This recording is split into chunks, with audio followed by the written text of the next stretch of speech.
तो ये एक तरीके से पार्ट 2 मान लीजिए हमारी जनरल फार्माकोलॉजिकल ड्रग्स का। इसमें हम बात करने वाले एक तो हिस्टामिन रिसेप्टर्स के बारे में, एक जो हम बात करेंगे वो करेंगे प्रोस्टाग्लैंडिन्स के बारे में करेंगे बातचीत, फिर एक जो हम बातचीत करेंगे वो करेंगे इस तरीके से फास्फोडाइएस्टरेज इनहिबिटर्स के बारे में। ये तो इसके बाद मतलब उनको तो और कैटेगरी भी जैसे कि एक तरीके से वही बात कर सकता था मैं, क्या कहते हैं, एक तरीके से सेरोटोनिन रिसेप्टर पर, लेकिन वो सेरोटोनिन रिसेप्टर जो है मैंने देखे तो जैसे जैसे मैंने तो कर रखे थे बनाने को, तो नोट्स का जो बना रखे थे, लेकिन क्या कि वो तो उससे ज़्यादा स्पेसिफिक जा रहे थे एक तरीके से साइकेट्री पे, तो इसलिए मैंने उसको नहीं लिख कराया, मैं बनाया उसके नोट्स को, उसको एक तरीके से सब्सिक्वेंट सेक्शन आएगा तब हम बताएंगे, या फिर थोड़ी बहुत जानकारी जो हो सकेगी उसके बारे में हम दे देंगे आपको, दे, ठीक है। तो इस तरीके से ये चीज़ है मेरा हो रहा है। सेरोटोनिन सेट भी पा देंगे, ऐसी बात नहीं। ये टाइम रहा हमारे पास, ज़्यादा लंबा लेक्चर इस बार हम शूट नहीं करेंगे, बहुत ज़्यादा लंबा लेक्चर हो गया तो मेरा भी हाल बेहाल हो जाता है, इधर मच्छर वगैरह काट रहे थे काफ़ी सारे, 2-3 बार मेरा सब मोबाइल भी रही है मच्छर को भगाने के चक्कर में। ये चीज़ें तो हकीकत में किसी ने लेक्चर देखा हो तो दिक्कत आई हो तो मैं माफ़ी चाहता हूँ इस लेक्चर में, ठीक है। सबसे जो पहला टॉपिक आता है वो आता है हमारा हिस्टामिन के बारे में। तो हिस्टामिन का क्या रूल होता है ये पता होना चाहिए। तो हिस्टामिन का जो रूल रहता है उसमें हम बात करते हैं, मेन 2 रिसेप्टर की बात करते हैं हिस्टामिन की, H1 और H2, H3 H4 का कुछ खास रोल रहता नहीं है। H1 का जो रूल रहता है वो एक तरीके से ब्रोंकोकॉन्स्ट्रिक्शन में रहता है, क्योंकि इस तरीके से म्यूकस प्रोडक्शन को बढ़ाता है इस तरीके से, और इस तरीके से दूसरा क्या होता है, इस तरीके से वेसोडाइलेशन वाला फंक्शन रहता है। वेसोडाइलेशन का प्यूराइटिस देखने को मिलता है। उस अब अवोकनिंग का जो फंक्शन होता है ये तरीके उसमें रोल रहता है। तो पहली बात करें हम इसकी हिस्टामिन की। हिस्टामिन में 2 रिसेप्टर रहते हैं ना, H1 रिसेप्टर रहता है, इसका में रोल रहता है, इसका वेसोडाइलेशन में रहता है, इसके अलावा ब्रोंकोकॉन्स्ट्रिक्शन में रहता है, उसके अलावा अवोकनिंग में रहता है, और क्या रहता है अवोकनिंग के अलावा इस तरीके से हाँ इतने में रोल रहता है। तो प्यूराइटिस भी कर सकते हैं, प्यूराइटिस में रोल रहता है। H2 का जो रोल रहता है इस तरीके से, वो इस तरीके से जो गैस्ट्रिक एसिड सिक्रेशन होता है, एसिड सिक्रेशन में रोल होता है।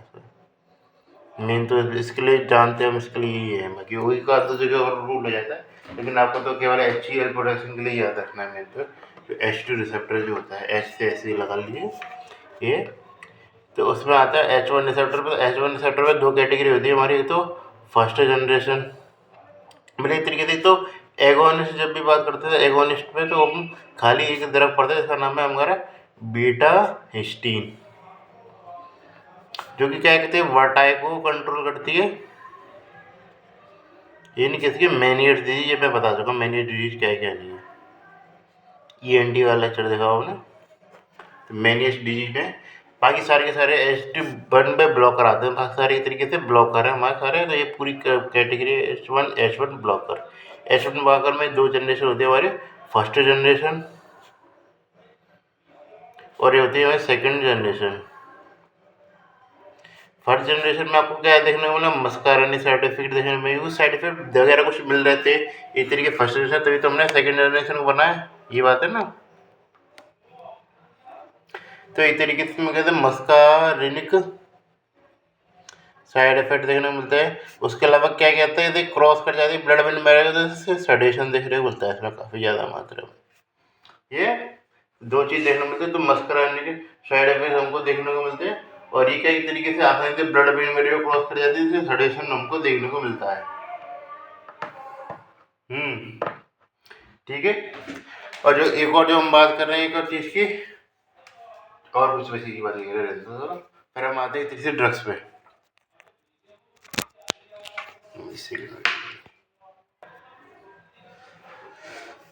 H1 ब्लॉकर में जो ड्रग आते हैं उसमें 2 कैटेगरी होती है हमारी, तो फर्स्ट जनरेशन और सेकंड जनरेशन। फर्स्ट जनरेशन की बात करें मैं, तो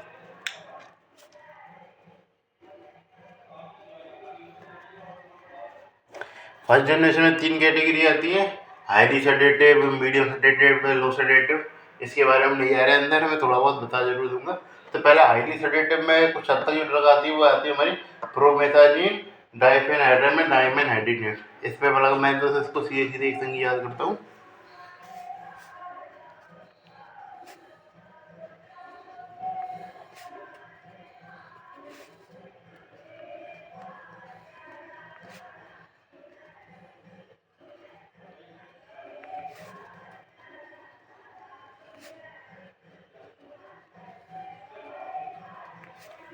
ये फिर इस तरीके से जब लो साइडेड की जब भी बात की जाती है तो उसमें हम जो ड्रग आते हैं वो कॉमनली यूज भी की जाती है इस तरीके से, ऐसा नहीं कि बस ये तो काफ़ी हद तक कम यूज़ करते हैं। जैसे प्रोमेथाइन का तो यार काफ़ी यूज रहता है वैसे तो, बाकी वैसे इनका यूज़ कम रहता है। इसमें क्या है कि तरीके से ये इसमें क्या हाईली सेडेट वो हाईली क्या होता है इस तरीके से इसमें मस्कारेनिक इफेक्ट देखने को मिलता है। मस्कारेनिक में होता है एंटा मस्कारेनिक था, मैंने गलत बोल दिया, एंटी मस्कारेनिक इफेक्ट है। एंटी मस्करेनिक का रोल जरूर रहता है इस तरीके से हमारे किसमें, जो है सडेशन वाली मतलब एक तरीके से जो मोशन सिकनेस वाली प्रक्रिया में, तो इसलिए ये क्या है मोशन सिकनेस के लिए भी यूज हो जाती है। जब मोशन सिकनेस या वॉमिटिंग की बात करते हैं तो ये कैटेगरी जरूर रहती है एंटी हिस्टामिन की, तब हम इसको बात चीज में लाते हैं। ये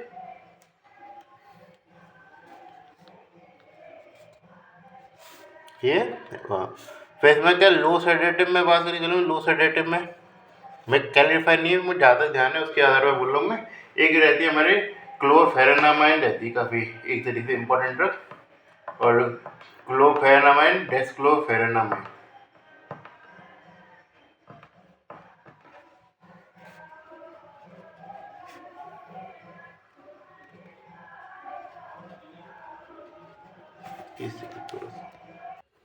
तो लो सेडेटिव में कौन सी रहती है हमारी,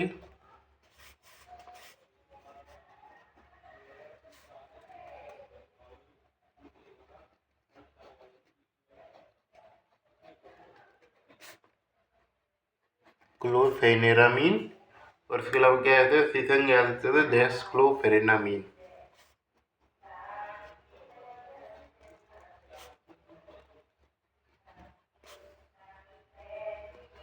और एक और जो ड्रग आती है वो उसको एक तरीके से बताते हैं हाइड्रोक्सीजीन। हाइड्रोक्सीजीन और क्लोफेरेनामिन काफ़ी कॉमनली यूज़ की जाती है ड्रग ये चीज़ें मैं बता देता हूँ। ये मैंने खुद ही क्लिनिकल प्रैक्टिस में होता है, इसको एस सी जेड करके ले देते हैं, इसको एस सी पी एम करके ले देते हैं। तो ये आपको काफ़ी ज़्यादा प्रैक्टिस में मिलेंगी, खासकर जैसे जब वो जैसे ज़्यादातर आइडियल ड्रग्स और लिवोसिट्रेजिन इन दोनों की जगह, इन दोनों जगह लिवोसिट्रेजिन यूज कर लीजिए, लेकिन काफ़ी बार लिवोसिट्रेजिन उपलब्ध नहीं होती, तो लिवोसिट्रेजिन की जगह इसको उपयोग कर सकते हैं। होने को तो लिवोसिट्रेजिन, क्योंकि लिवोसिट्रेजिन इनके तो डेरिवेटिव है, क्योंकि सेकेंडरी ड्रग क्या होते हैं एक तरीके से डेरिवेटिव होते हैं फर्स्ट ड्रग के, तो ये एक तरीके से लिवोरेशन के साथ डेरिवेटिव है, हाइड्रोक्सीजिन का डेरिवेटिव है। हम्म तो इसमें ये चीज़ें इसमें अगर आप याद रख सकते हैं इन चीज़ों को, तो लो सेडेटिव में आते हैं क्लोफेरेनामाइन डेस्क्लोफेरेनामाइन और हाइड्रोक्सीजीन। फिर हम आते हैं एक तरीके से, तो क्लोफेनामाइन डेस्क्लोफेरेनामाइन हाइड्रोक्सीजीन याद रखना बहुत ही कॉमनली यूज किया जाता है। बीच वाली कैटेगरी में मैं क्या देखता हूँ साइप्रोहेप्टेडिन को,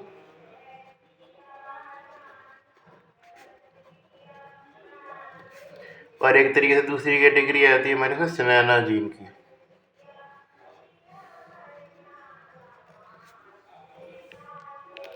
तो ये चीज़ सिनेनाजीन काफ़ी एक तरीके से बहुत ही इंपॉर्टेंट ड्रग यूज की जाती है इसमें वर्टाइल में।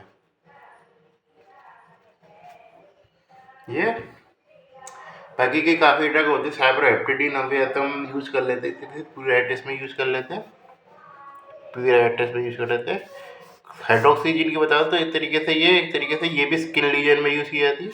स्किन लीजन में काफ़ी हद तक ये एक तरीके से हमेशा देते ही देते हैं, कुछ प्यूराइटिस में देते हैं काफ़ी कॉमन, इसको भी प्यूराइटिस में काफ़ी कॉमन यूज़ की जाती है। जैसे मान के चलिए इसको एक्सट्रीम लेवल खुजली हो रखी है तो हम इसको देते हैं। जैसे मैं पर्सनली डरमा की वीडियो बैठ रखा हूँ तो इसलिए मैंने काफ़ी बार प्रिस्क्राइब करी, मैं पूछता जरूर कि वो खुजली बहुत ज़्यादा हो रही है कि नहीं हो रखी है, तो खुजली बहुत ज़्यादा हो रखी है तो पूछ के, हालांकि इसको मैं पूछ के देता हूँ ज़्यादा, क्योंकि ये क्या साइड इफेक्ट्स है ना, एंटीबैक्टीरियल साइड इफेक्ट हुआ या फिर हमारा क्या है जो है इस तरीके से जो सेडेशन हुआ, क्योंकि आदमी नहीं चाहेगा कि वो आधे से ज़्यादा टाइम सोता ही रहे, क्योंकि आधे टाइम तो वैसे ही सोता ही है।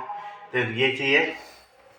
और उसके अलावा क्या कहते हैं क्लोरफेरेनामाइन और डेस्क्लोफेरेनामाइन तो काफ़ी बार यूज की जाती है। मैंने एक तरीके से काफ़ी यूज कर लेते हैं इसको लोग एक तरीके से एंटी एलर्जिक के रूप में, क्योंकि काफ़ी बार जैसे सीजनल एलर्जी वगैरह होती है तो एलर्जी के रूप में यूज कर लेते हैं एलर्जीज में। काफ़ी तरीके से लो सेडेटिव होती है, इसलिए इसका काफ़ी बार कॉमन यूज हो जाता है। ये तो इसके अलावा यूज वगैरह पढ़े तो समझ सके होंगे, तो बहुत ज़्यादा इतने एंटी मस्कुलर इफेक्ट दिखाए तो मोशन सिकनेस में यूज करते हैं। बाकी जो मोस्ट कॉमन यूज रहते थे जैसे प्रेट, जैसे स्किन वगैरह खुजली वगैरह का सिस्टम हुआ तब काफ़ी बार यूज हो जाता है। उसके अलावा एक तरीके से हम जैसे मैंने इस तरीके से आप डरमा के आदमी तो पूरी कैटेगरी इंपॉर्टेंट है, सब चीज़ें होनी चाहिए। क्लोरफेरेनामाइन का काफ़ी बार यूज किया जाता है, सिनेराजिन और साइप्रोहेप्टेडिन का भी काफ़ी बार कॉमन यूज किया जाता है। काफ़ी ट्यूब वगैरह काफ़ी यूज होते हैं, मैंने पीरियाडिस में होते हुए देखे हैं इसको। तो इसके लिए मैं सारी एक तरीके से ड्रग इनका उपयोग होता हुआ देखा है वर्चुअल लेवल पर। जब भी हम कैटेगरीज की बात करते हैं तो डरमा के लिए तो खासकर ये एंटी हिस्टामिन वाली कैटेगरी, और जो क्या हुआ एक तरीके से हमारी फंगल इन्फेक्शन को ट्रीटमेंट करने वाली कैटेगरी जो होती है, एक तरीके से एजोल्स वगैरह हुए, ये काफ़ी इंपॉर्टेंट जाते हैं। तो इसलिए यदि आप डरमा में जाएं तो ये ड्रग जरूर पढ़ के जाएं, ये है मैं कह रहा हूँ। और कुछ पढ़े नहीं पढ़े ये चीज़ें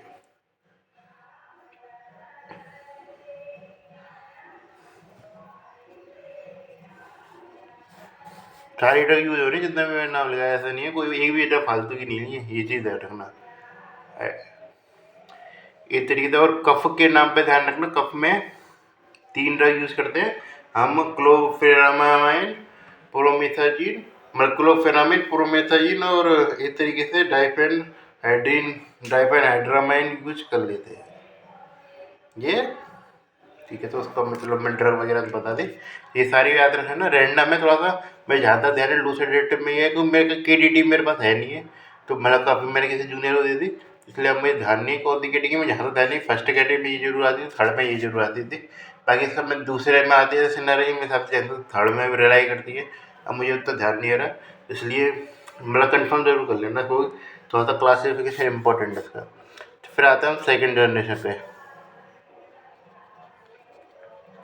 सेकेंड जनरेशन जो होता है धीरे धीरे डिराइव्ड होती है ये चीज़ें। और इसमें क्या कि जो होते हैं तरीके से ये लेट फेज रिएक्टेंट जो होते हैं, जैसे हमारे प्लाज्मा एक्टिविटी फैक्टर और ल्यूकोट्राइन्स होते हैं, उस पर भी काम करने पे सक्षम होते हैं। जिसके कारण क्या कि इस तरीके से हमारे अस्थमा में भी उपयोग किया जाता है। तो कौन सी ड्रग इनका अस्थमा में उपयोग किया जाता है, तो इससे आती है हमारी फेस्फेनाडिन, जैसे can react on late phase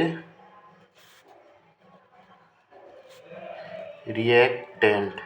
late phase reactant कौन से होते हैं, तो ल्यूकोट्राइन पढ़ा था हमने। ये मैं बता रहा हूँ टाइप 1 हाइपोथेटिक के बारे में सोचते हैं तो ल्यूकोट्राइन होता है, और इसके अलावा प्लेटलेट एक्टिवेटिंग फैक्टर जो होता है इस तरीके से वो होता है।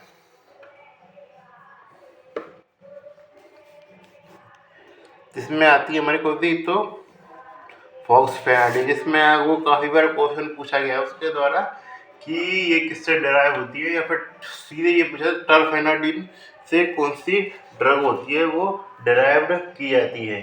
तो ये आती है हमारी कौन सी ड्रग, इस तरीके से फॉस्फेनाडिन।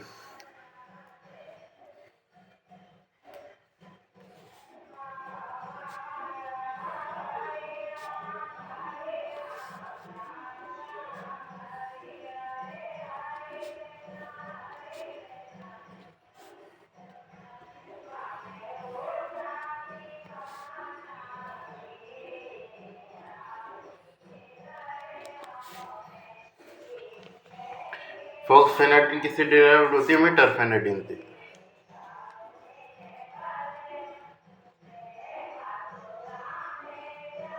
टर्फेनाडिन से डेराइव्ड होते हैं, ये जरूर याद रखना। ये किसमें कहते हैं, सीजनल अस्थमा में यूज किया जाते हैं। मैं जब ध्यानदार से आपने फर्स्ट सेमेस्टर तब ये क्वेश्चन आता है, इसमें तो कौन सी ड्रग है वो सीजनल अस्थमा में यूज की जाती है। तो हम लोग बोले ये डेफिनेटली ट्रीटमेंट नहीं, हम लावा यूज करते हैं इस तरीके से। लेकिन क्या कि यदि आपसे ऑप्शन दे और पूछ सके कौन सी ड्रग यूज की जा सकती है, तो ये होता है की जाती है, ये जो होता है इस तरीके की जा सकती है, तो की जा सकती में ये आंसर जाता है हमारा कौन सा, इस तरीके से। इसमें मतलब ज़्यादा ध्यान है लिवोसिट्रीजिन वगैरह दे रखे थे ऑप्शन में, तो लिवोसिट्रीजिन वगैरह होता था, लिवोसिट्रीजिन वगैरह ऑप्शन में आंसर नहीं आएंगे। ये एक तरीके से इनका कभी भी अस्थमा में रोल नहीं पड़ते, कभी भी इनका अस्थमा में रोल हो जाता है, जैसे सीजनल अस्थमा में रोल रहता है खासकर से ये चीज़ ध्यान है, वो सीजन अस्थमा खासकर दिखाएगा, इस तरीके से खाएगा तो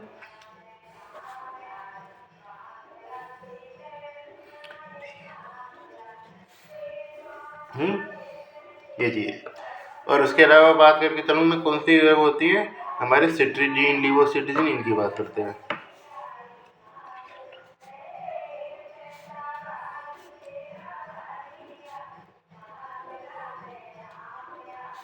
ये कहाँ यूज़ की जाती है तो लीवोसिट्रीजिन, ये क्या होते हैं तरीके से एटोपिक डर्मेटाइटिस में यूज की जाती है। और कहाँ यूज़ की जाती है अर्टिकेरिया में यूज की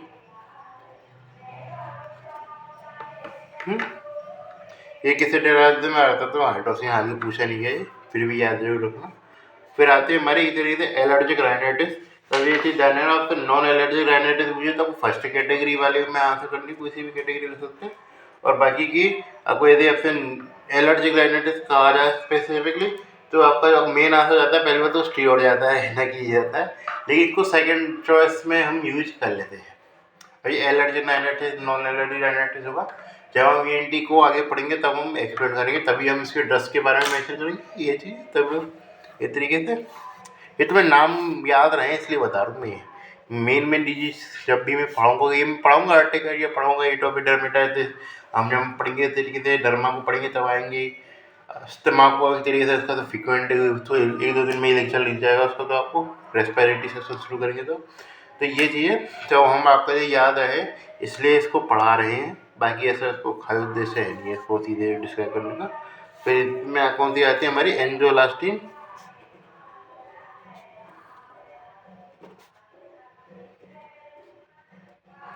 क्या मतलब क्या है एंजियोलास्टिन, पता नहीं मैं मीनिंग भूल गया।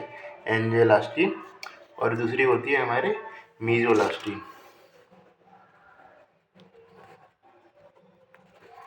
ठीक है, इस प्रकार हमारी कैटेगरी चलती है। H2 के लिए हम खाली बस इसी क्या करते हैं H2 ब्लॉकर के लिए, क्योंकि इस तरीके से गैस्ट्रिक वगैरह में यूज़ किया जाता है, गैस्ट्रिक एम्पेटी वगैरह में इस तरीके से मतलब गैस्ट्रिक एसोसिएशन को डिक्रीज करने के लिए। एंटागोनिस्ट कहाँ से होता है सिमेटिडिन, रेनिटिडिन, फोमेटिडिन, ये चीज़ रखना कंसिडर होंगे H2 बगैर। सिमेटिडिन, रेनिटिडिन, कौन सी होगी फोमेटिडिन। ये तरीके से कैटेगरी जाती है हमारी किसको H2 ब्लॉकर को, जो कि क्या के तरीके से किसमें यूज़ किया जाता है एंटा एसिड में। इस तरीके से जो तरीके से मतलब एसिड के ज़्यादा हो रखा हो, एसिडिटी हो रही है तरीके से, तब हम इसको यूज कर सकते हैं।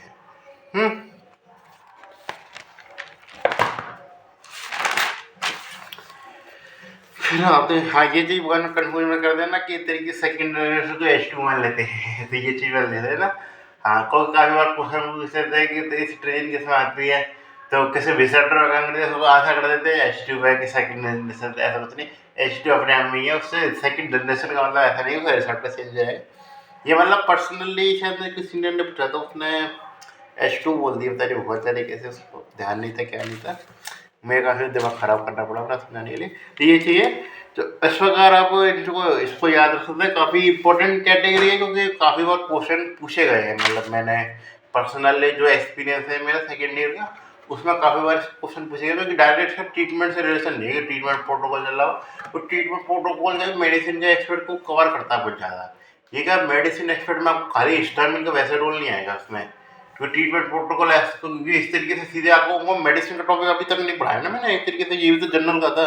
तो मान के चलो मैं सीधे मेडिसिन के प्रोटोकॉल से हिसाब से पढ़ाया तो जैसे यूनिट को मैं कवर कर रहा हूँ उस हिसाब से पढ़ा देता, लेकिन ये क्या तरीके सेपरेट आती है तो इसलिए सेपरेट जब इनकी महत्वता होती है तो उसका पेपर में महत्वता अपने आप लेवल पर बढ़ जाती है। तो इसलिए किसी नाम पर इसी पर याद रखना जरूरी है आपको ये चीज़ है। तो अब हम आते हैं तरीके से प्रोस्टाग्लैंडिन पे, जो कि इस तरीके काफ़ी इंपॉर्टेंट कैटेगरी है जाती है क्योंकि इस तरीके से इसको हमने बायोकेमिस्ट्री में मेंशन नहीं करा, पैथोलॉजी में मेंशन नहीं करा, दोनों जगह मेंशन नहीं करा हमने। तो इसका कारण ये था कि मैं चाहता था इसको हाँ मेंशन किया जाए एक तरीके से फार्माकोलॉजी में, कि जहाँ पे एक तरीके से मेन रोल है एक तरीके इसका ड्रग्स में ही आ गया ना एक तरीके से मेन, तो क्योंकि आपके लिए कोई सी चीज़ क्या काम करती क्या नहीं करती अल्टीमेटली यदि वो डिजीज प्रोड्यूस कर रही है तो एक अलग बात है, यदि वो डिजीज प्रोड्यूस नहीं कर रही है तो फिर तो आपको बस एक तरीके से ड्रग जानने में जैसे होगा ना, जैसे बायोकेमिस्ट्री में भी हमने हर चीज़ एक्सपर्ट कवर नहीं करा, हमने वही एक्सपर्ट कवर करा जिसका जानना इसलिए इम्पोर्टेंट था कि वो डिजीज में कन्वर्ट हो रही थी। मान के चला कोई एक्सपर्ट जान रहे हो वो डिजीज में कन्वर्ट नहीं हो रही है, तो उसका सबका उद्देश्य यही होना चाहिए कि एक तरीके से वो आपका ड्रग के बारे में पता होना चाहिए। तो उसके ड्रग के बारे में जानने के लिए फार्माकोलॉजिकल एक्सपर्ट सबसे सटीक चीज़ है। तो उसको उस टॉपिक को फार्माकोलॉजी में जितना पढ़ा जाए वो ज़्यादा सही है। इस तरीके से ये चीज़ तो आप समझिए, ये तो चीज़ तो आप मानते ही हैं ना। तो हर चीज़ का महत्व है। आप कोई चीज़ पढ़ने खाली बस थ्योरी ज्ञान करने के लिए तो नहीं पढ़ रहे हैं ना, ये है ना, कुछ चीज़ का अपने आप में ही महत्व होता है। चल मैं लेक्चर बेहद ज़्यादा हो गया। तो अब आते हैं इधर प्रोस्टाग्लैंडिन। तो मैं प्रोस्टाग्लैंडिन पे पहले ये बता दूं, एक तरीके से ये जो प्रोस्टाग्लैंडिन और ल्यूकोट्राइन होते हैं एक तरीके से दोनों डेरिवेटिव होते हैं हमारे एक तरीके से अरेकिडोनिक एसिड के।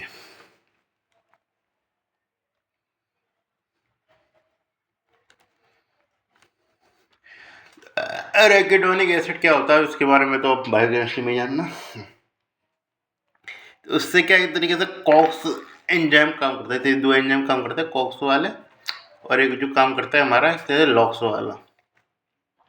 लॉक्स में क्या बनता है एक तरीके से, एक तो वहाँ से ल्यूकोट्राइन B4, क्योंकि एक तरीके से काफ़ी बड़ा कीमो अट्रैक्टेंट फैक्टर रहता है किसमें, कीमो अट्रैक्टेंट फैक्टर में सुनते हैं ना एक तरीके से C5A ल्यूकोट्राइन B4, ये तीसरा मुझे फैक्टर में याद नहीं आ रहा। तो ये चीज़ें तो आपको याद हो तो बताने ना, मैं ध्यान नहीं आ रहा एक तरीके से कौन सा फैक्टर था वो। तो ये 3-4 फैक्टर थे ना, काफ़ी बार इनका इंपॉर्टेंट रोल रहता है हमारी तेरी इन्फ्लामेशन वाली प्रक्रिया में। इस तरीके से उसमें ल्यूकोट्राइन B4 भी तो था ना, इसका जो रोल रहता है वो इन्फ्लामेशन में रहता है। तो इसका ल्यूकोट्राइन का रोल किस में था, इन्फ्लामेशन में। बाकी की और जो ल्यूकोट्राइन होते हैं तो ल्यूकोट्राइन C4 और ल्यूकोट्राइन हमारा हो गया एक तरीके से D4। A4 मैंने देखा नहीं अभी तक कहीं पे भी, इसलिए इन 3-4 का मेंशन कर रहा हूँ। तो एक तरीके से इनका रोल किस में रहता है, एक तरीके से ब्रोंकोकंस्ट्रिक्शन में रहता है।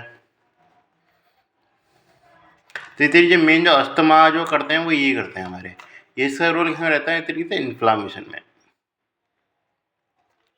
ये चीज़ होगी, ये चीज़ आप जहाँ तक है मेरे साथ से पहचान चुके होंगे।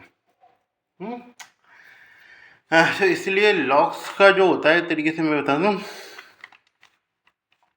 लॉक्स को जो इनिबिट करने का काम करते हैं इस तरीके से अस्थमा में पढ़ेंगे वैसे हम ड्रग्स का नाम, तो उसमें आती है हमारे जेल्यूटोन। ये इसमें ध्यान रखना इसका नाम क्या होता है हमारा, जेल्यूटोन।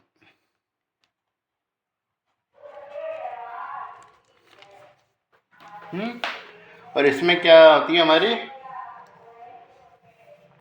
इसमें कौन सी ड्रग यूज की जाती है, ल्यूकोट्राइन B4। इसमें इनको इनिबिट करने के लिए जो ड्रग यूज करते हैं इनिबिशन में वो आती है हमारी मोंटेलुकास व जेफ्रोलुकास। ये आती है हमारी मोंटे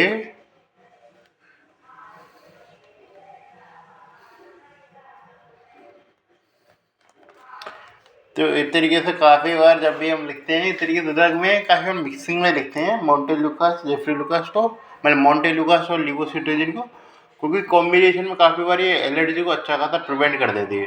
क्योंकि हम चाहते हैं कि एक तरीके से लेट फेज रिएक्टेंट भी अच्छे खासे कंट्रोल लगे, क्योंकि एक तरीके से प्राइमरी रिएक्टेंट जो होते हैं, तरीके से प्राइमरी जो फर्स्ट इसे कैटेगरी वन रिएक्शन थी उसमें एक तरीके हिस्टामिन का रोल था, लेकिन हम चाहते हैं एक तरीके से जो लेट फेज रिएक्टेंट है उसको भी कंट्रोल किया जा सके। तो इसलिए बार काफ़ी बार हम मेंटली का जेवोसिट्राजिन टैबलेट खाली दे लीजिए, कॉम्बिनेशन दी जाती है, डोज नहीं लिखनी होती जहाँ तक है। जब मैं एक तरीके प्रेस्क्रिप्शन लिखा तब क्या होता हूँ ये वाला एक तरीके से उपयोग है। एक तरीके से मान के चलिए मैं फर्स्ट सेकंड ईयर में भी इसके लेक्चर बना सकता था, लेकिन ये कि इनके क्लिनिकल इम्प्लीकेशन या इतना महत्व था मुझे तब नहीं पता थी फार्माकोलॉजी की जितनी मुझे पता लगी थी जब उसमें।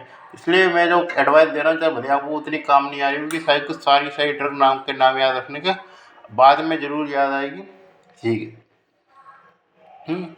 अब आते हैं कॉक्स पे। कॉक्स को जो इनिबिशन करने का काम करती है वो non steroidal anti inflammatory drug, ये एनसाइड यूज़ करते हैं।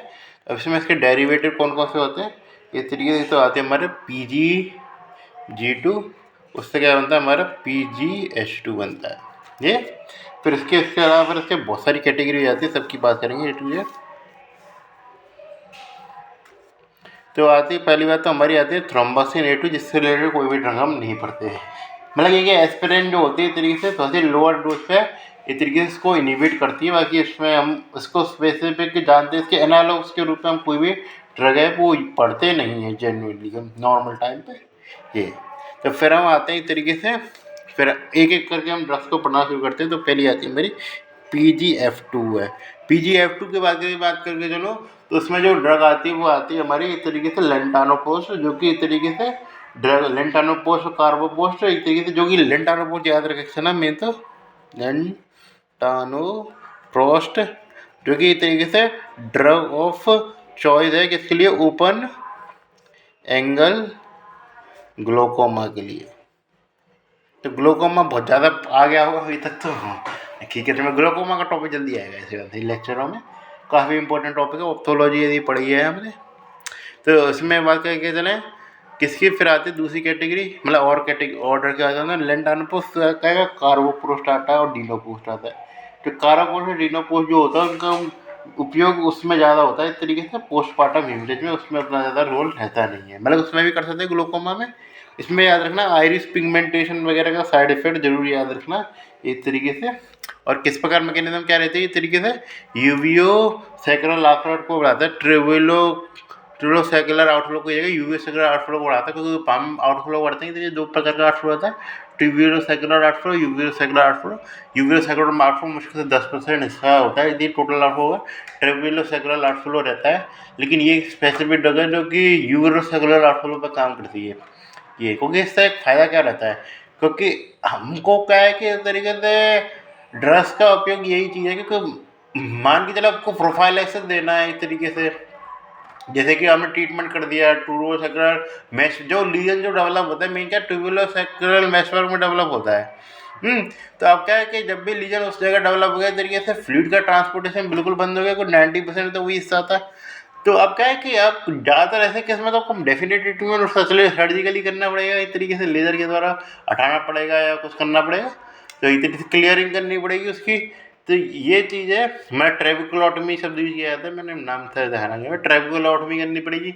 लेकिन क्या कि ड्रग्स के नाम पर हम इसको उपयोग सबसे ज़्यादा कर रहे हो, तो मेरे ट्रेबिकुलोटमी हमने थोड़ी बहुत कर दी, फिर क्या और ड्रग भी उपयोग आने लग जाती है, जैसे बीटा ब्लॉकर हुए हमारे, या फिर एक तरीके अल्फा एगोनिस्ट हुए, ये भी काम आने लग जाते हैं। लेकिन क्या है कि यदि मान के चले उसको पूरी तरीके से बंद हो रखा है, तो दूसरा रास्ता हमारे पास ये हो सकता है ना, ये यूवी रिसर्चर आउटफ्लो बढ़ा दे, पर जरूरी थी ना कि वो 10% को हमेशा 10% ही रखा जाए, बढ़ा भी तो सकते हैं ना।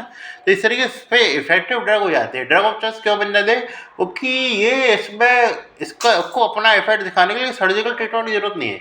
कोई दिक्कत कभी भी जो आती है तरीके से ओपन एंगल में वो आती है हमेशा ट्यूबिकुलर मैशवर्क में दिक्कत आती है, वो कभी भी तेरी यूवियोसेक्युलर आउटफ्लो में दिक्कत नहीं आती। तो ये उसको बढ़ाने का काम करता है, जिसमें आपको सर्जिकली लेवल में कुछ नहीं करना है ये, क्योंकि और ड्रगों को अपना इम्पैक्ट दिखाने के लिए ये है कि थोड़ा बहुत सर्जिकल मैनेजमेंट जरूरी है। फिर एक तरीके से जो जिस पर डिजीज काम कर रही है वो एक तरीके से सीवियर लेवल की नहीं होनी चाहिए, तभी वो एक तरीके से काम कर सकती हैं।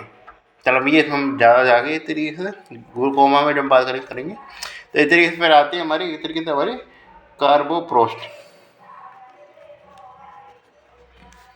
कार्बोपोस्ट इसका क्या है, कार्बो डीनोप्रोस्ट लिख सकते हैं, डीनोप्रोस्ट। इसका मेन कहाँ उपयोग किया जाता है, इन्होंने रखा है तरीके से पोस्टमार्टम हेमरेज में। तो पोस्टमार्टम हेमरेज काफ़ी एक इंपॉर्टेंट टॉपिक हो जाता है, इसके लिए पोस्टाग्लैंडिन के लिए काफ़ी जगह यूज़ किया जाता है इसको। फिर आते हैं हमारी इस तरीके से प्रोस्टाग्लैंडिन E1। ये तो ये प्रोस्टाग्लैंडिन E1 में जो कौन सी ड्रग आती है हमारी मिसोप्रोस्टॉल, और कौन सी आती है इस तरीके से एल प्रोस्टोडिल। तो एल प्रोस्टोडिल का उपयोग क्या होता है, एल प्रोस्टोडिल का उपयोग कहाँ होता है, एल प्रोस्टोडिल का उपयोग जो होता है वो होता है इस तरीके से हमारे पेटेंट डक्टस आर्टीरियस को मेंटेन करने के लिए, पेटेंट डक्टस आर्टीरियस को मेंटेन करने के लिए, ताकि इस तरीके से जो हमारे बच्चे में तो लंग्स डेवलप नहीं होते, पेटेंट डक्टस आर्टीरियस की इंपॉर्टेंट ज़्यादा हो जाती है, हालांकि कॉन्ट्रा इंडिकेटेड हो जाता है यदि बच्चा पैदा हो जाता है, ये चीज़ें। फिर हमारा एक दूसरी जगह आती है मिसप्रोस्टॉल, ये सबसे ज़्यादा इंपॉर्टेंट है। एलिपोप्रोस्टॉल एल प्रोस्टोडिल याद रखें नहीं रखें उससे कोई फर्क नहीं पड़ता, मिसोप्रोस्टॉल को याद रहना चाहिए इसमें मैं सीधे कह रहा हूँ कि काफ़ी जगह यूज़ देखी है मैंने इसका उपयोग करते हुए, काफ़ी इसका क्वेश्चन भी आ रखे हैं। तेरी फार्मा की बड़ी है तो ये काफ़ी इंपॉर्टेंट है। तो इधर लेंटानो पोस्ट याद रखना है कि इधर ये इंपॉर्टेंट मिजोप्रोस्टल, ये काफ़ी बार होती है। इसका उपयोग क्या होता है, इसका जो उपयोग होता है इस तरीके से पोस्टपार्टम हेमरेज में भी किया जाता है। उसके अलावा क्या किया जाता है इस तरीके से एंड साइड इंड्यूस अल्सर में इसका उपयोग किया जाता है।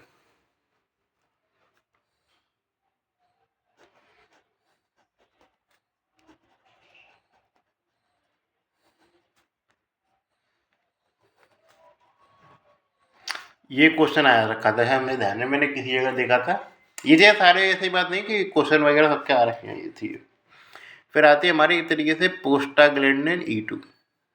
पोस्टाग्लैंडिन E2 की भी आपको ड्रग याद रखनी जरूरी है। खासकर इसमें एक पूछी आती है कि सर्वाइकल रिपाइनिंग में कौन सी यूज किया जाता है। उसमें आती है डीनोप्रोस्ट का उपयोग किया जाता है। डीनोप्रोस्ट, डीनोप्रोस्टन का उपयोग किया जाता है किसमें, सर्वाइकल रिपाइनिंग में उपयोग किया जाता है।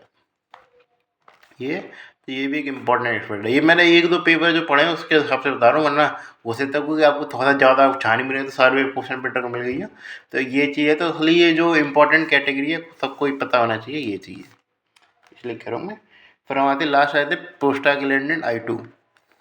प्रोस्टाग्लैंडिन I2 का केस में क्या यूज़ है। प्रोस्टाग्लैंडिन I2 का पहली बात यह है वेसोडाइलेशन में रोल रहता है तरीके से। हाँ, तो वेसो इसका उपयोग कहाँ हो सकता है, मेन तो ये पता चाहिए कि पल्मोनरी हाइपरटेंशन में काफ़ी बार इसका उपयोग पढ़ते हैं। जब पल्मोनरी हाइपरटेंशन का टॉपिक पढ़ेंगे, पल्मोनोलॉजी हमें शुरू होगी, तब हम इसका उपयोग काफ़ी जगह पढ़ेंगे।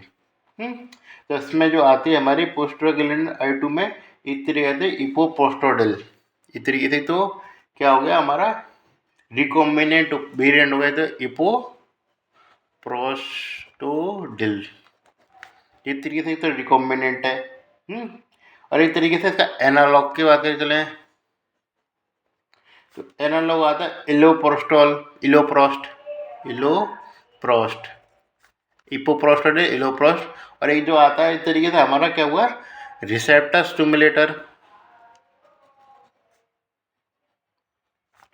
उसमें जो ड्रग पड़ते हैं होते हैं सेलेक्सीपैग।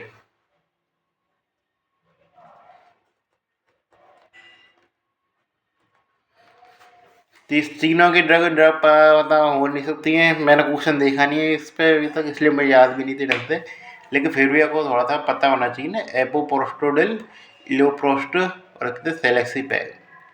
ये क्या चक्कर है, आप शुरुआत में आप पढ़ने के टाइम पर याद रख लेंगे तो काफ़ी में आपको आसान रहेगा। अब जैसे इनको मैं क्यों याद कर पा रहा हूँ, अभी इनको याद कर रहा हूँ जैसे, क्योंकि मैंने कही पहले मैं याद कर चुका हूँ, मैं पढ़ मेरे पोस्टर को मैं बहुत पहले से पता है। डीनोप्रोज, लेंटानोप्रोज मैं पहले से याद है, फार्मा के टाइम से याद है मुझे। एल पोस्टोडिल का ऐसा कुछ खास उपयोग तो रहता नहीं है, तो इसमें मुझे पोस्टाग्लैंडिन I2 की ड्रग याद रख सकता है ना। एल पोस्टोडिल इनका इनका कहाँ उपयोग होता है, जैसे पल्मोनरी आर्टरी हाइपरटेंशन में यूज़ किया जाता है। इस तरीके से किसमें यूज़ कर देते हैं ट्रीटमेंट, किसमें किसमें ट्रीटमेंट यूज़ किया जाता है RX4, इसे पल्मोनरी आर्टरी हाइपरटेंशन के लिए यूज़ किया जाता है। ये चीज़ आप बात समझ गए। तो इस प्रकार हम चीज़ों को पढ़ते हैं, ये हमारा तरीका रहता है पढ़ने का। हमारा लास्ट कैटेगरी हम बात कर रहे हैं। इस तरीके से टाइम में देखो कितना हुआ है, हाँ ठीक है, काफ़ी टाइम हो गया, तो इसलिए हम सेरोटोनिन को हम नहीं पढ़ाएंगे। अब हम जाएंगे तरीके से किस पे, फास्फोडाइएस्टरेज इनहिबिटर पे, मतलब फास्फोडाइएस्टरेज इनहिबिटर पे। तो इस तरीके से फास्फोडाइएस्टरेज इनहिबिटर की भी हमारी कैटेगरीज आती हैं। कौन कौन सी कैटेगरीज आती हैं ये पता होना चाहिए। तो इस तरीके से आती है नॉन स्पेसिफिक। तो नॉन स्पेसिफिक के नाम पे हम एक ही ड्रग पढ़ते हैं, तो मैं लिखता हूँ फास्फोडाइएस्टरेज, और इनहिबिटर वाला आ नहीं रहा, इनहिबिटर्स था। तो फास्फोडाइएस्टरेज इनहिबिटर में होता है तो नॉन स्पेसिफिक।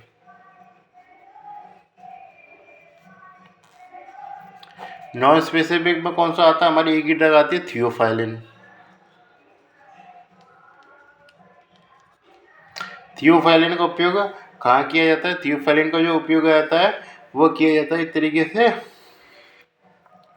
हमारे इस तरीके से COPD अस्थमा में। काफ़ी ड्रग पढ़ेंगे COPD अस्थमा में के लिए कैटेगरी आती है फास्फोडाइएस्टरेज इनहिबिटर की, लेकिन अब वो कॉन्ट्राइंडिकेट है आज के टाइम पे, मतलब कि कम यूज करते हैं। क्योंकि ये तरीके से ये कर देता है, इस तरीके से हमारा ट्रैकी अरिथमिया बिल्ड कर देता है, ट्रैकी अरिथमिया बिल्डअप कर देता है, इसके लिए हम इसका आजकल उपयोग नहीं करते हैं। मैकेनिज्म एक्शन क्या रहता है, इसके लिए साइक्लिक एएमपी की जो मात्रा होती है उसको बढ़ा देता है, जिसके कारण इसका वेसोडाइलेशन कर देता है। इस तरीके से ब्रोंकोडाइलेशन मतलब वेसोडाइलेशन को ब्रोंकोडाइलेशन कर देता है साइक्लिक एएमपी को बढ़ा के। फास्फोडाइएस्टरेज 3 मतलब से 5 के इनहिबिटर का उपयोग काफ़ी ज़्यादा किया जाता है, काफ़ी कॉमन है। इसमें आते हैं हमारे एक तरीके से सिंडेनाफिल याद रखेंगे ना, मैं तो और याद रखेंगे वेंडेनाफिल, टेडाडेनाफिल याद रखनी है, तो सिंडेनाफिल याद रखना। इसमें मैं कह रहा हूँ एक ड्रग याद रखो, सिंडेनाफिल जो होती है उसका उपयोग खां किया जाता है। तो उस पर जो याद किया सकता है, मेन जो फंक्शन है वो इरेक्टाइल डिसफंक्शन में उपयोग किया जाता है। इरेक्टाइल डिसफंक्शन के ट्रीटमेंट में किया जाता है, ड्रग ऑफ चॉइस रहती है इरेक्टाइल डिसफंक्शन की में ये। और उसके अलावा खाने यूज किया जाता है इसका पल्मोनरी आर्टरी हाइपरटेंशन में उपयोग पढ़ूंगा, जब पढ़ाऊंगा मैं इसको पल्मोनरी आर्टरी हाइपरटेंशन में इसका उपयोग किया जाता है। फंक्शन कैसे करता है, इस तरीके से नाइट्रोजन ऑक्साइड के लेवल को बढ़ा देता है, उसके जरिए से ये वेसो डायलेशन कर देता है, और उसके अलावा वोंको डायलेशन दोनों चीज़ें कर देता है। वेसो डायलेशन करता है मैं तो, और जैसे जानकर की तरीके से ब्लड सप्लाई होती है मेंटेन हो जाती है ये। इसमें जो मेन जो आपको याद रखनी है वो रहती है आपको ब्लू विजन। किसी आपके साइड इफेक्ट में पूछा जाता है ब्लू विजन किसके द्वारा होता है, ब्लू विजन ये सिंडेनाफिल के द्वारा होता है। तो ऑप्टिक साइड इफेक्ट होता है इसका ब्लू विजन। उसके अलावा फ्लशिंग वगैरह हेडेक ये तो कॉमन ही है, तो सारी जगह पढ़ने दे रहे हार्टबर्न हाइपोटेंशन, अब उसको और चीज लिखूंगा नहीं। तो आते हैं फास्फोडाइएस्टेरेज, ये कर दिया फास्फोडाइएस्टेरेज 5 के इनहिबिटर होते हैं। फिर फास्फोडाइएस्टेरेज किसमें 4 के इनहिबिटर। फास्फोडाइएस्टेरेज के 4 के जो इनहिबिटर जो आता है उसमें एक ही ड्रग आती है, वो आती है रुफोल्मीलास्ट।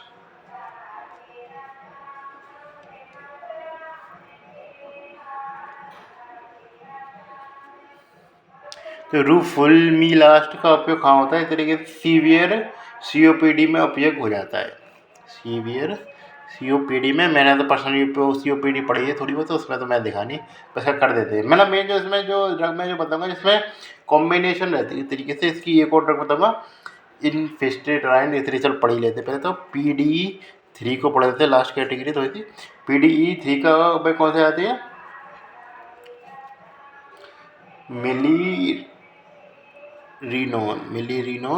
मिलीरिनोन का उपयोग कहाँ किया जाता है, हमारा एक तरीके से हार्ट फेलियर में उपयोग किया जाता है। तो इसको जो कॉम्बिनेशन जो होती है एक तरीके से कंबाइंड रखते हैं, फास्फोडाइएस्टेरेज कंबाइन इनहिबिटर होता है इनका, वो मैंने एक तरीके पर्सनली देखा उपयोग होते हुए, जिसका नाम है ड्रग का एक तरीके से एनसी-फैटाइन। एक तरीके से इसका उपयोग किया जाता है, इसमें एक तरीके से दोनों को इनहिबिट करने की प्रॉपर्टी होती है ये। और इसके अलावा हमने साइक्लिक एएमपी का उपयोग एक जगह दिख रहा हो इनहिबिटर, जो हमने प्लेटलेट्स में पढ़े थे, ये मैं पढ़ा चुका हूँ उस समय, इसलिए मैं आप पढ़ाएंगे उसको। इसमें आते हैं कोलेस्ट्रिपॉल और डायपेरिडामोल, तो पढ़ाई होगा आपने। डायपेरिडामोल कोलेस्ट्रिपॉल का उपयोग था, इस तरीके से जो है प्लेटलेट एग्रीगेशन को इफेक्ट डाल लेते हैं, उनको इस तरीके से रोक रहे थे। तो इस प्रकार हमारा जनरल फार्मा होती है इस तरीके से ख़त्म काफ़ी हद तक। मतलब जनरल फार्मा को तो कहीं कहीं बढ़ी है, 10 के नाम पे जनरल फार्मा ख़त्म हुई। तो अब हमारी मेडिसिन स्टार्ट होगी, मेडिसिन ही स्टार्ट होगी जहाँ तक, और फिर हमारी सर्जरी वगैरह चलेंगे इस तरीके से। पर इससे सब्सिक्वेंट सेक्शन ज़्यादा चलेगा, वो आती है वो वैसा जो सेक्शन है इसमें हम साइब्रेटिक की बात कर लेते हैं। हाँ, एंटी माइक्रोबियल की हम सेपरेट में बात करेंगे, वही करेक्ट चीज़ है, लेकिन बाकी की हम एक तरीके से हम सेपरेट में बात नहीं करेंगे। किसी न किसी यूनिट के संग आपको जुड़ती हुई देखने को मिलेगी, यूनिट के संग ही हम पढ़ेंगे अब किसको, एक तरीके से फार्माकोलॉजी को। ठीक है, तो सी यू।